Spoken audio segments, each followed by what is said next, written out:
V news. Madhuri ಎಂದು ಕರೆಯಲ್ಪಡುವ ಮಹಾದೇವಿ ಎಂಬ ಆನೆಯು ಇತ್ತೀಚೆಗೆ ಸುದ್ದಿಯಲ್ಲಿದೆ. ಕೊಲ್ಹಾಪುರದ ನಂದನಿ ಮಠದಲ್ಲಿದ್ದ ಈ ಆನೆಯನ್ನು ಗುಜರಾತ್ನ ಜಾಮ್ನಗರದಲ್ಲಿರುವ ವನತಾರಾ ಪ್ರಾಣಿ ಸಂರಕ್ಷಣಾ ಕೇಂದ್ರಕ್ಕೆ ಸ್ಥಳಾಂತರಿಸಿದ ಕಾರಣಕ್ಕೆ ಇದು ವಿವಾದಕ್ಕೆ ಒಳಗಾಗಿದೆ. ಈ ಸ್ಥಳಾಂತರದ ಬಗ್ಗೆ ಮಹಾರಾಷ್ಟ್ರ ಮತ್ತು ಕರ್ನಾಟಕದ ಜೈನ ಹಾಗೂ ಎಲ್ಲಾ ಸಮುದಾಯದಿಂದ ತೀವ್ರ ವಿರೋಧ ವ್ಯಕ್ತವಾಗಿದೆ. ಮಾಧುರಿಯನ್ನು ಮಠದಿಂದ ಸ್ಥಳಾಂತರಿಸಲು ಕಾರಣಗಳು: ಕಳೆದ 33 ವರ್ಷಗಳಿಂದ ಮಾಧುರಿ ಆನೆ ಕಾಂಕ್ರೀಟ್ ನೆಲದ ಮೇಲೆ ಬದುಕುತ್ತಿತ್ತು, ಇದರಿಂದಾಗಿ ಅದರ ಆರೋಗ್ಯ ಹದಗೆಟ್ಟಿತ್ತು. ಪೆಟ ಇಂಡಿಯಾ ಸೇರಿದಂತೆ ಹಲವು ಪ್ರಾಣಿ ಹಕ್ಕುಗಳ ಸಂಘಟನೆಗಳು ಆನೆಯ ಆರೋಗ್ಯದ ಬಗ್ಗೆ ಕಳವಳ ವ್ಯಕ್ತಪಡಿಸಿದ್ದವು. ಆನೆಗೆ ಸಂಧಿವಾತ, ಕಾಲಿನ ಸಮಸ್ಯೆಗಳು ಮತ್ತು ಮಾನಸಿಕ ಒತ್ತಡದ ಸಮಸ್ಯೆಗಳು ಇದ್ದವು ಎಂದು ವರದಿಯಾಗಿದೆ.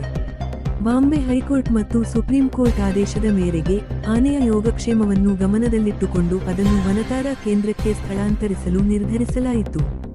ಸ್ಥಳಾಂತರದ ವಿರುದ್ಧದ ಪ್ರತಿಭಟನೆಗಳು: ಕರ್ನಾಟಕದ ಹುಬ್ಬಳ್ಳಿ ಮತ್ತು ಬೆಳಗಾವಿಯಲ್ಲಿ ಜೈನ ಸಮುದಾಯದವರು ಮಾಧುರಿ ಆನೆಯನ್ನು ಮಠಕ್ಕೆ ಮರಳಿ ತರಲು ಪ್ರತಿಭಟನೆ ನಡೆಸುತ್ತಿದ್ದಾರೆ. ಈ ವಿಷಯವನ್ನು ಪ್ರಧಾನ ಮಂತ್ರಿ ಮತ್ತು ಭಾರತದ ಮುಖ್ಯ ನ್ಯಾಯಮೂರ್ತಿಗಳಿಗೆ ತಲುಪಿಸಲು ಸಮುದಾಯವು ನಿರ್ಧರಿಸಿದೆ.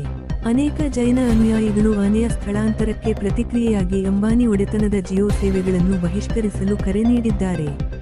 ನಂದನಿ ಮಠದ ಸ್ವಾಮೀಜಿ ಆನೆ ಮಠದಿಂದ ತೆರಳಿದಾಗ ದುಃಖ ವ್ಯಕ್ತಪಡಿಸಿದ ವಿಡಿಯೋಗಳು ಸಾಮಾಜಿಕ ಮಾಧ್ಯಮಗಳಲ್ಲಿ ವೈರಲ್ ಆಗಿವೆ.